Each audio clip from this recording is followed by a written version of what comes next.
Every working mother once possessed a secret superpower, transforming nothing into something delicious. Then food marketing convinced us we needed expensive ingredients to cook well.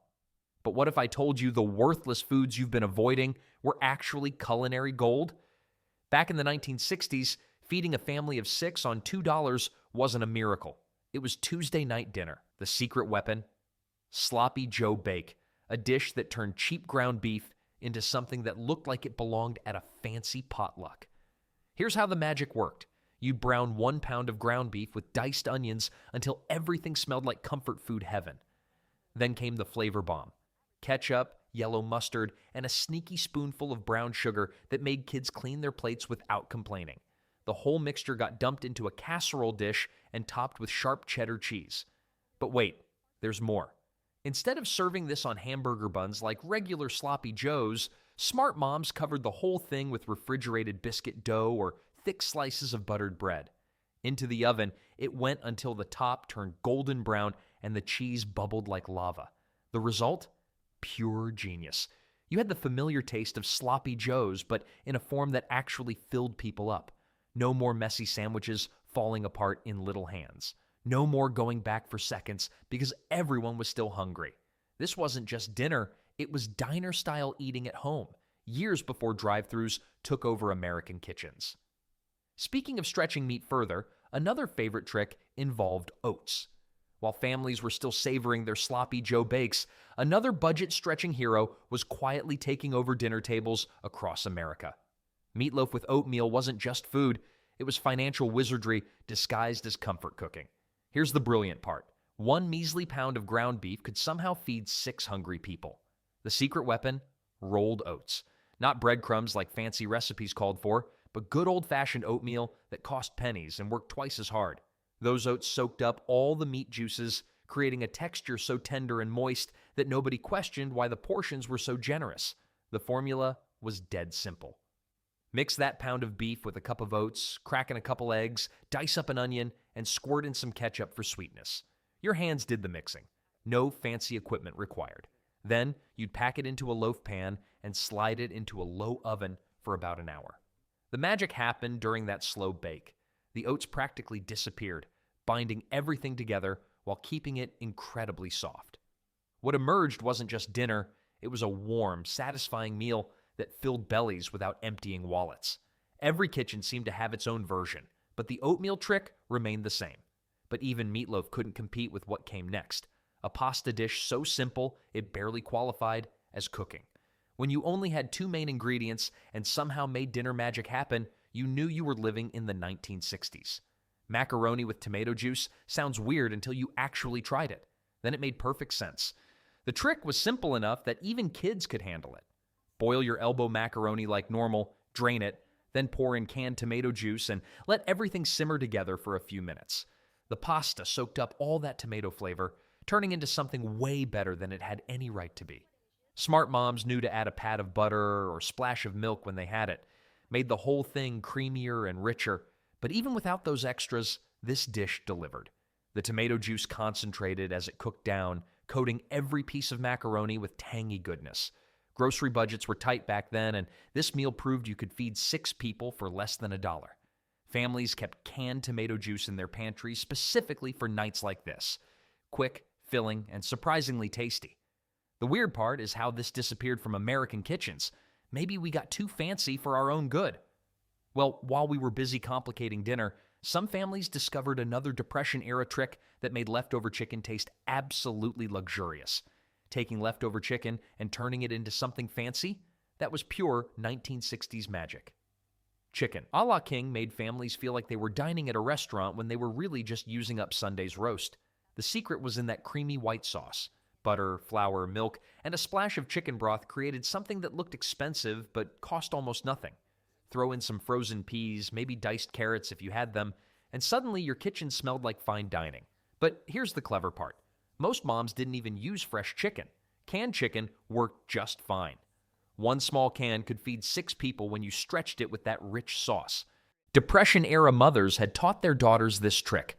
Make a little protein go a long way with a good gravy. Those warm, flaky biscuits were the real stars, though. They soaked up every drop of that creamy goodness, turning a simple meal into something filling and satisfying. Store-bought biscuits from a tube worked perfectly fine. Nobody was judging. The dish had this fancy French name that made kids feel sophisticated, even though it was basically chicken soup served over bread. Makes sense, right? Sometimes the best comfort food comes with a little pretense. Speaking of stretching cheap ingredients into family dinners, wait until you hear what happened when hot dogs met potatoes in a cast iron skillet. While moms across America were perfecting their chicken casseroles and tuna melts, something magical was happening in cast iron skillets everywhere. Hot dog hash wasn't born in fancy test kitchens or celebrity chef studios. This was pure weeknight survival food, invented by tired parents staring at nearly empty refrigerators on Thursday nights. The beauty lay in its brutal simplicity. Dice up whatever hot dogs were left in the package. Chop some potatoes, fresh, leftover, or even frozen if you were feeling fancy. Throw in an onion if you had one. Bell peppers made an appearance when budgets allowed.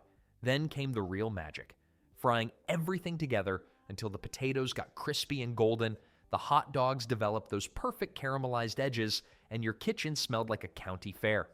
But here's what made it brilliant.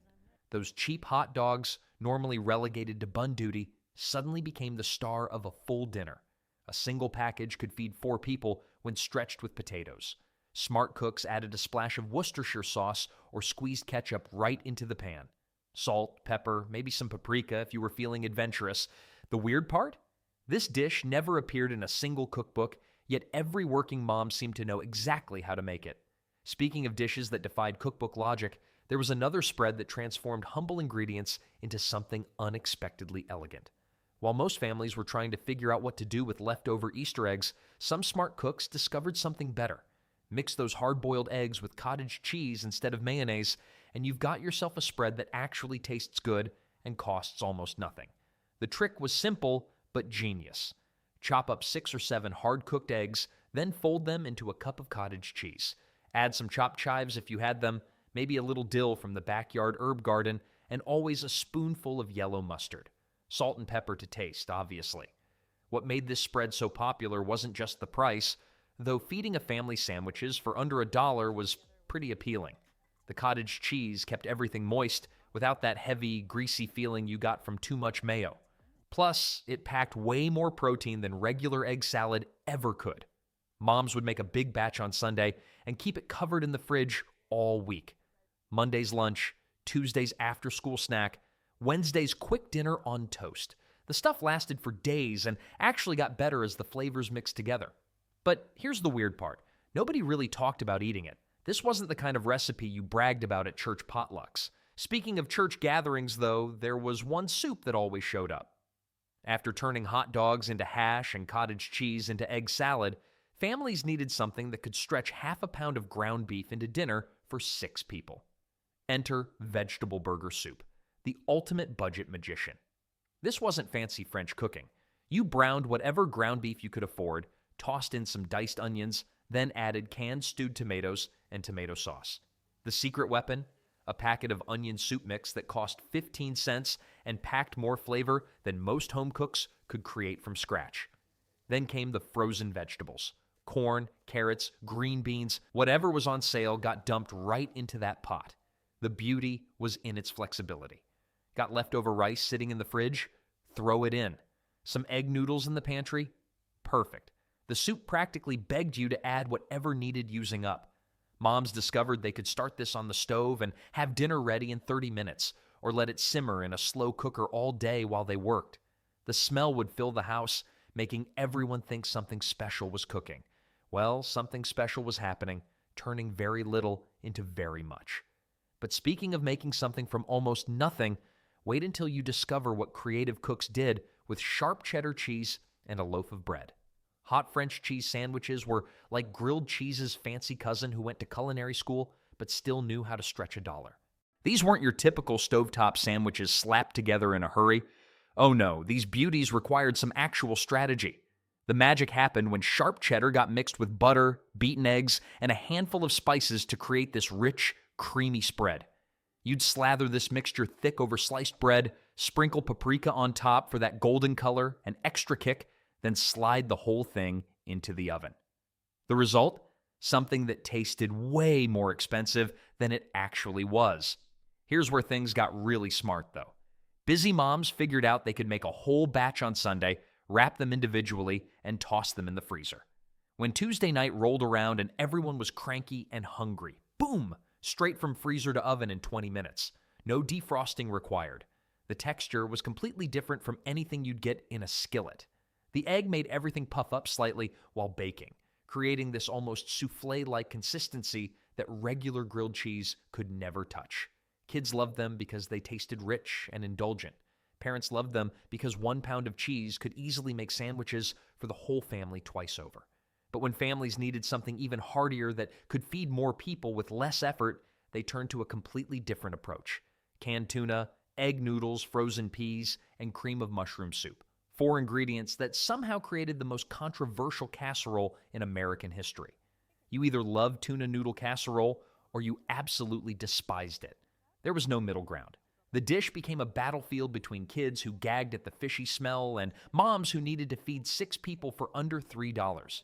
Well, guess who usually won that fight? The recipe was brilliantly simple. Boil the noodles, drain them, then mix everything together in a baking dish. Top it with crushed potato chips or breadcrumbs for that satisfying crunch. 25 minutes in the oven and dinner was served. But here's the weird part about this casserole. It actually started during World War II when rationing made fresh fish nearly impossible to find. Canned tuna became the hero protein that could stretch into a full meal. By the 1960s, it had evolved into the ultimate church potluck dish. Every covered dish supper had at least 3 versions showing up. The genius wasn't just in the low cost. This casserole could be assembled in the morning, refrigerated, and popped in the oven when everyone got home. Makes sense for busy working mothers, right? While some families swore by their tuna casserole recipe, others were discovering an even faster solution that didn't require opening a single can. By the 1970s, Betty Crocker had figured something out. Moms were tired, busy, and needed dinner on the table fast. Enter Hamburger Helper, that magical box promising a complete meal with just ground beef and water. But here's what nobody talks about. Plenty of families were already making this exact dish from scratch, years before the first box hit shelves.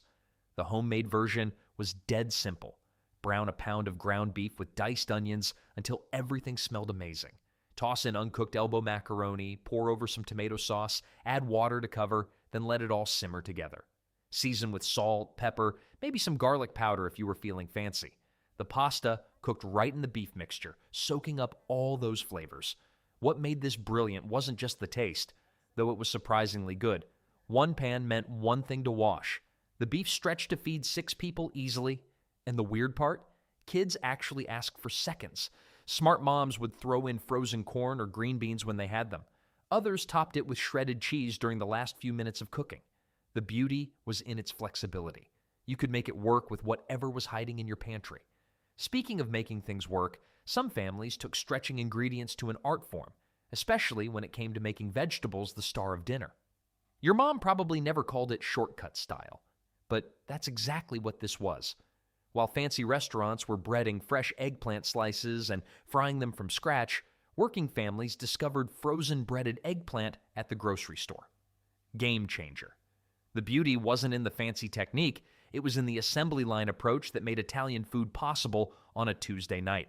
Layer the frozen eggplant in a baking dish, dump jarred marinara sauce over everything. Sprinkle whatever mozzarella you could afford on top. Bake until bubbly. Done. Catholics especially loved this dish during Lent when meat was off the table on Fridays. But honestly, plenty of families served it any day of the week because it filled everyone up without breaking the bank. 1 jar of sauce and a bag of frozen eggplant could feed 6 people easily. The weird part is how satisfying it actually was. Those frozen pieces got crispy on the edges while staying tender inside. The cheese melted into golden pools. Kids who normally ran from vegetables cleaned their plates. Sure, Italian grandmothers probably rolled their eyes at the shortcuts, but busy moms in the 60s and 70s knew the truth. Sometimes good enough is perfect. And when good enough costs half the price and takes 15 minutes to prep, even better. Speaking of stretching pantry staples into something special, canned peas were about to get their moment too. Canned peas might not sound like dinner material, but Depression-era cooks knew better. They'd drain those little green spheres, mash them up with flour and an egg, then fry the mixture into golden patties that actually tasted good. Weird? Maybe. Filling? Absolutely. The trick was getting the ratio right. Too much flour and you'd have hockey pucks. Too little and the whole mess would fall apart in the pan. Smart mothers figured out that 1 can of peas, about half a cup of flour, 1 beaten egg, and a pinch of salt made enough fritters to feed 4 people for under 50 cents. These weren't fancy restaurant food. They sizzled in whatever fat was handy, bacon grease, butter, or plain old vegetable oil. The outside got crispy while the inside stayed soft and surprisingly sweet. Kids who normally pick peas out of their dinner would gobble these up, especially with a dollop of ketchup on top. Then there's the genius part nobody talks about. Pea fritters worked as breakfast, lunch, or dinner. They reheated well the next day. And when payday was still 3 days away, but the family was hungry tonight, a couple cans of peas could save the meal. But if you really wanted to impress the neighbors on a tight budget, there was another trick that turned cheap beef into something special. While families were frying up their pea fritters, something much more sophisticated was happening on dinner tables across America. Well, sophisticated might be stretching it, but Swiss steak sure sounded fancy enough to impress the neighbors. Here's the beautiful irony, though. Swiss steak had absolutely nothing to do with Switzerland. The name came from the process of Swissing the meat, which basically meant beating the living daylights out of it with a mallet or the back of a knife. Makes sense, right? You take the toughest, cheapest cuts of beef, usually round steak that could double as shoe leather, and you tenderize them into submission. The magic happened next. After dredging those beaten pieces in flour, you'd brown them in a hot skillet until they developed a gorgeous crust. Then came the slow simmer with tomatoes, onions, and whatever vegetables were hanging around the kitchen. The tough fibers broke down over an hour or two, transforming bargain basement beef into something that tasted like it cost 3 times as much. Sunday dinners featured this dish regularly because it looked impressive enough for company, but cost less than $1 per pound. Served over mashed potatoes or rice, it stretched to feed 6 people easily. The gravy alone could make grown men weep. But speaking of stretching budgets, wait until you hear what creative cooks did with canned Spam. When the paycheck ran thin and dinner still needed to happen, smart cooks turned to their pantry heroes. Spam and beans became the ultimate tag team for stretched budgets and hungry families. This wasn't gourmet cooking, this was survival with style. You'd slice that rectangular mystery meat into thick rounds, toss it in a hot skillet until the edges got crispy and caramelized. The salty fat would render out, creating the perfect base for dumping in a couple cans of baked beans. But here's where the magic happened. Those beans would soak up all that rendered Spam flavor, while the onions you threw in added sweetness and bite. The whole thing became this salty, sweet symphony that kids absolutely devoured. Many moms discovered their secret weapon was a spoonful of brown sugar or yellow mustard stirred in at the end. The beauty was in its simplicity. 20 minutes from start to finish, 1 skillet to clean, and everyone left the table satisfied. Plus, both ingredients had serious staying power in the pantry. No worrying about spoilage or last-minute grocery runs. This dish carried families through tough times without making anyone feel like they were eating poor food. It tasted intentional, hearty, and surprisingly satisfying. Speaking of satisfying comfort food that could feed a crowd on pennies, there was another breakfast-turned-dinner favorite that Southern cooks had perfected. Nothing screams, "We're broke, but we're eating good," quite like biscuits and gravy for dinner. This wasn't just breakfast food back then. It was a lifeline when paychecks ran thin and stomachs ran empty. The magic happened with about 4 ounces of breakfast sausage. That tiny amount somehow fed 6 people when you knew the tricks. Brown it up, leave those crispy bits in the pan, then whisk in flour and milk until you got something that could coat a spoon. The pepper? Well, that wasn't optional. You dumped it in until the gravy looked like it had been dusted with coal. But here's where things got interesting.